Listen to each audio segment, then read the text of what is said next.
भतीजे भतीजे, पता है तुम्हारे उस 2 टके के फैन ने क्या हीरोगिरी की? कॉलेज के टेरेस से तुम्हारी बहन को धमकी दे रहा था कि आई लव यू नहीं बोला तो मैं ऊपर से कूद जाऊंगा। ये आप क्या कह रहे हैं? अरे मैं सही तो बोल रहा हूँ, बीच में टोको मत।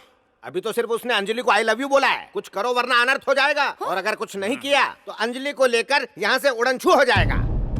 तुम चुप क्यों हो? आखिर कुछ बोलते क्यों नहीं? शहर में नाक कटवाओगे क्या? चेरी,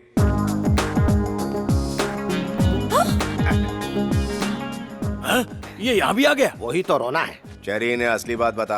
आपके रहते मैं कैसे बताऊं भाई? रुक, मैं बोलता हूँ। एक लड़का बोला अगर अंजू उसे आई लव यू नहीं बोलेगी तो वो छत से कूद के खुदकुशी कर लेगा। अकलमंदी दिखाकर चेरी ने बचाया। किसे? कूदने वाले लड़के को? नहीं चाचू, अंजलि को। अरे इसने तुम्हारे दिमाग पर काला जादू कर दिया है। इससे पूछो इसने अंजलि को आई लव यू कहा कि नहीं? हेलो, आपके कपड़े में आग लगी और मैंने आपको कुएं में धकेल दिया। इसका मतलब ये नहीं इन्हें डुबाना है। उस लड़के को कन्विंस करने के लिए आई लव यू बोलना बहुत जरूरी था। मेरी एक्टिंग इन्हें नेचुरल लग गई तो क्या कर सकते हैं सर? वो आपकी बहन है गज्जू भाई, मेरी भी तो कुछ लगती है ना, क्यों मामा? भतीजे इसकी बातों पर यकीन मत करना। दिखने में बड़ा शरीफ लगता है लेकिन मन इसका बहुत काला है। गज्जू भाई, आप मुझे अपना खास आदमी बना लेंगे, इस बात से सबके सब जलते हैं। और आपकी बहन को भी गुमराह कर दिया इन लोगों ने। मेरे भतीजे को मेरे खिलाफ चुप। मैं जो भी फैसले लेता हूँ दिमाग से नहीं, दिल से लेता हूँ। मुझे तुझ पर पूरा एतबार है। तूने अंजलि को बचाया, उसके लिए थैंक्स। अब जा। कहा था ना पहुंची हुई चीज है। मामा यहीं रहोगे क्या? घर चलो। चल। जिसे खाली तमंचा समझने की भूल कर रहे थे वो तो पूरा का पूरा मिसाइल चलाने वाला उस्ताद निकला चाचू। बहुत ही चालू चीज है। भतीजे को अपने जाल में फंसा दिया। अच्छा, वो हम लोग जाल से निकल गए। अगर इन्हें गलती से भी सच्चाई का पता चल जाता तो ये हमें मुर्गी की तरह छील देते। अच्छा, पता चलेगा तब ना। मरवाएगा।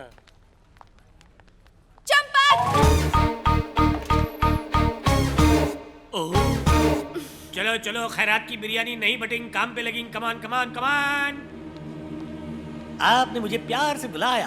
प्यार से नहीं, नफरत से। कहाँ है वो? दूर का रिश्तेदार था, बहुत दूर चला गया है। मुझे बेवकूफ बनाने की कोशिश मत करो। मैं खुद बात करूंगी उस नौटंकी से। अगर अगले 10 मिनट के अंदर उसने आई हेट यू नहीं कहा तो उसके साथ साथ तुम भी गए समझो। ये क्या जनाब, इतनी बेइज्जती होने के बाद भी आप हंसे जा रहे हैं? नामाकूल, हमने सोचा था कि सैलाब आएगा लेकिन वो नहीं आया। चलो चलो, शुक्र है लड़की इससे प्यार नहीं करती। अब अगर चेरी से आई हेट यू कहला दो तो मामला सुलझ जाए।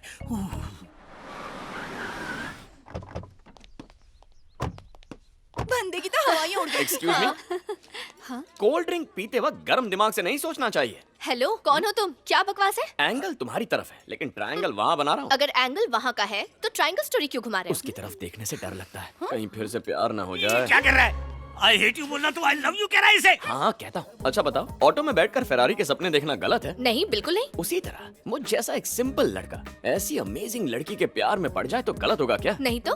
बकवास मत करो। अरे ठीक है, इतना ही प्यार आ रहा है तो सीधा मुझसे बात करो ना। मेरे इस बेचारे मामा को क्यों हलाल कर रही हो? इन्हें बीच में मत लाना। देखो, हलाल करने वाले बकरे को डराया नहीं जाता, वो पहले से अधमरा होता है। वैसे भी ये डरते हैं तो इनका बीपी लो होता है। इन्हें डॉक्टर के पास ले जाना पड़ेगा। गुड बाय, फिर मिलेंगे। भांजे बस एक बार तू आई हेट यू बोल दे। क्या सोचने लग गया? एक जरूरी बात कहना भूल गया। अब क्या कहना है? अभी बताता। एक्सक्यूज मी, हेलो, तुम भी सुनो, तुम्हारे काम आएगा। देखो, लाइफ में कभी भी किसी को भी किसी से भी प्यार हो सकता है। जरूरी नहीं सामने से प्यार मिले, एक तरफा भी हो सकता है। लेकिन अगर कभी किसी का प्यार ठुकराओ तो उसकी भी कोई वजह हो। कभी कभी सामने वाले की भी सोचनी चाहिए। तुम भी सोचना। तो आखिरकार अंजलि के प्यार का बुखार उतरा कि नहीं? प्यार का बुखार तो अभी बस चढ़ने लगा है।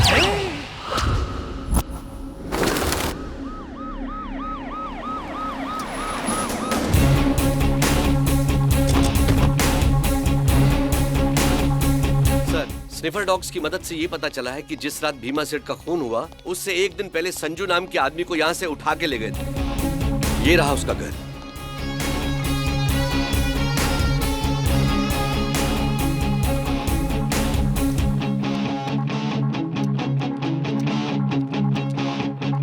उस ड्रॉर में देखो।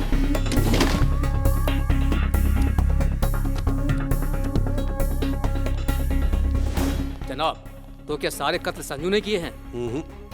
ये मुमकिन नहीं। अगर ऐसा होता तो कुछ गुंडे एक खूंखार कातिल को इतनी आसानी से अगवा कैसे कर सकते हैं? मुझे पूरा यकीन है उनका सरगना कोई और है। सर, ये स्लिप मिली है। उनका अगला ठिकाना है मुंबई। इस स्लिप के मुताबिक उन्होंने Calcutta to Mumbai train ticket निकाला है। हमें जल्द से जल्द मुंबई पहुंचकर उन्हें दबोचना होगा।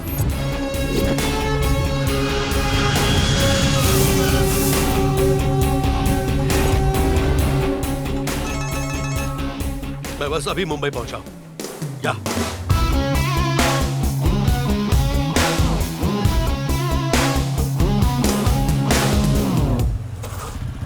साहब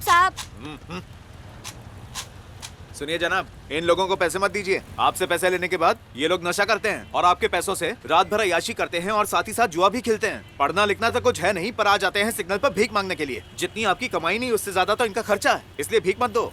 अच्छा, तो तू इन्हें अपने पास काम पे क्यों नहीं रखता? मैं क्यों रखूं? इन सबका मैंने कोई ठेका लिया है क्या? ये सब भरोसे के लायक ही नहीं है। इसकी मजबूरी हो सकती है, हर कोई एक जैसा नहीं होता। तुम्हारी मर्जी। ये ले। तुझे तो तेज बुखार है, तुझे इस वक्त आराम करना चाहिए। अगर मैं आराम करूंगा तो दामू सेठ मुझे जान से मार डालेगा। दामू कौन? मेरा मालिक। बुखार है, डॉक्टर के पास जाना है। एक बार मेरे दोस्त ने मना किया तो उसने उसकी टांग काट दी। रहम कीजिए, कुछ दे दीजिए, रहम कीजिए। ये वही मेरा दोस्त है भैया, ये डांसर बनना चाहता था पर सेठ ने इसकी टांग काट दी। दामू सेठ के आदमी हर सिग्नल गली के नुक्कड़ कोने कोने में फैले हैं। शहर में जितने भी बच्चों की चोरियां होती है वो सब दामू सेठ ही करवाता है। एक बार जो बच्चा उसके चंगुल में फंस जाता है फिर वो जिंदा बाहर नहीं निकल पाता। तुम लोग पुलिस में कंप्लेन क्यों नहीं करते? 2 बच्चे पुलिस के पास गए थे पर उसने उन दोनों को जान से मार डाला। नहीं चाहते हुए भी हम सबको उसके डर की वजह से भीख मांगना पड़ता है। ये दामू कहाँ मिलेगा?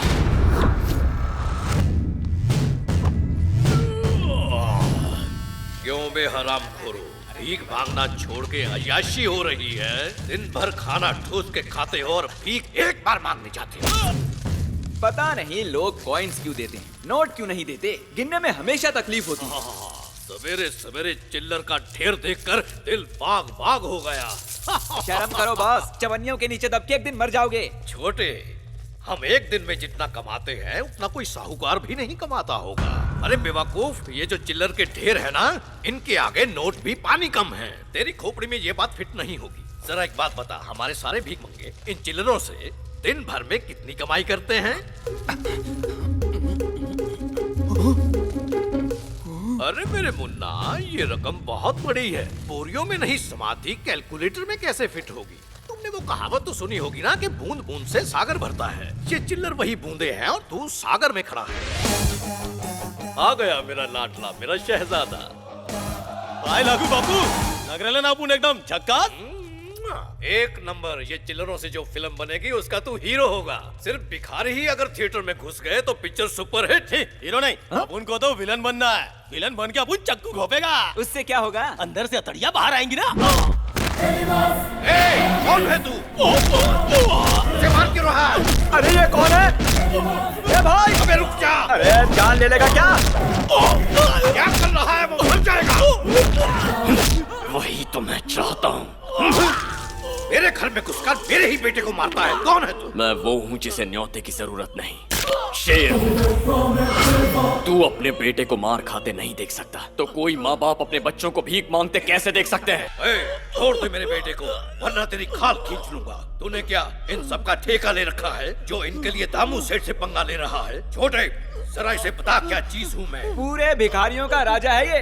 अंधा लूला लंगड़ा काना, सबका मालिक दामू शाना। अबे तेरे जैसे को खड़े खड़े खरीद सकता है। फुटले नहीं किसी चौराहे पर भीख मांगता दिखेगा। हाथ पैर तोड़ दो इसके।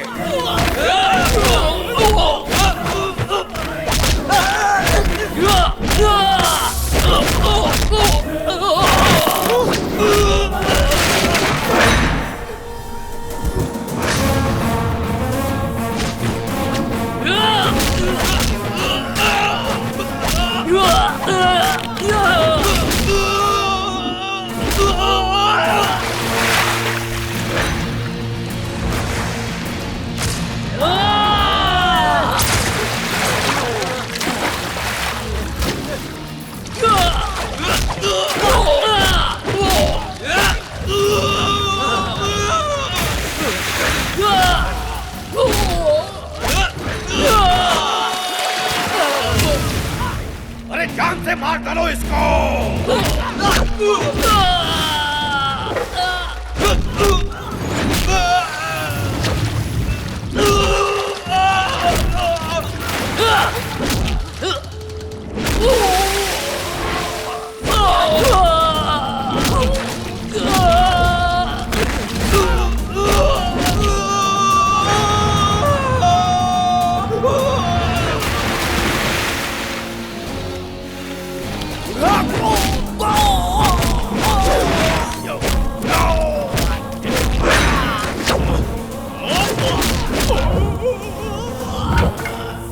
Hello, police station.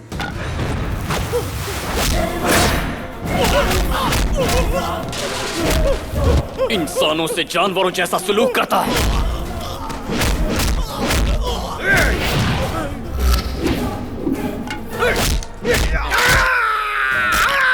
जिन्हें अपने माँ की गोद नसीब नहीं, उन बच्चों के हाथों में कटोरे थमा दिया तूने। बस करो यार, और कितनी हड्डियां तोड़ोगे? अब तो भिखारी भी इन्हें भीख नहीं देंगे। हमें भी तो हाथ साफ करने का मौका दो। मैं सच कह रहा हूँ भाई, यहाँ बहुत से ऐसे लोग हैं जो इस पर अपनी भड़ास निकालना चाहते हैं। चलो चलो सबको। सर, बुरा मत मानिएगा, लेकिन ये सलाम ठोकने की हालत में नहीं है। एक इल्तिजा है। ओए बस करना। इसके हाथ में कटोरा पकड़ाकर इसे पैदल ले जाइए। कम से कम 2-4 चवन्नियां ही मिल जाएंगी। आपने इतने बड़े गिरोह का पर्दाफाश किया है, कुछ कहना चाहेंगे?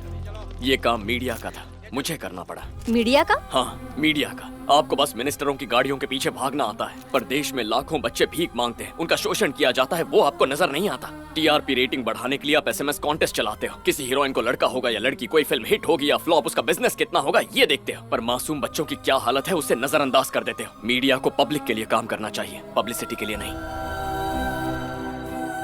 सच तो ये है कि मैं कोई हीरो नहीं हूँ। समाज में मुझसे भी कई नेक लोग हैं जो बेसहारों को सहारा देते हैं, भूखों को खाना खिलाते हैं, प्यासों को पानी पिलाते हैं। ऐसे लोगों के बारे में सबको बताइए। इस देश को गुमराह करने के बजाय सही लोगों के बारे में लिखिए प्लीज। आप बहुत अच्छे हैं भैया। आइए आज हम बात करेंगे उस शख्स की जिसने शहर के जाने माने बेगर माफिया को बेनकाब करके कई लोगों की जान बचाई। शहर के बीचों बीच ये गिरोह कई सालों से काम कर रहा था, पर आज तक इसकी भनक ना सरकार को लगी और ना ही पुलिस को। उस बहादुर इंसान का नाम है चेरी, जिसने अकेले ही पूरी गैंग का मुकाबला किया। वाकई बंदा जिगर वाला है। यही बनेगा मेरा हमसफर।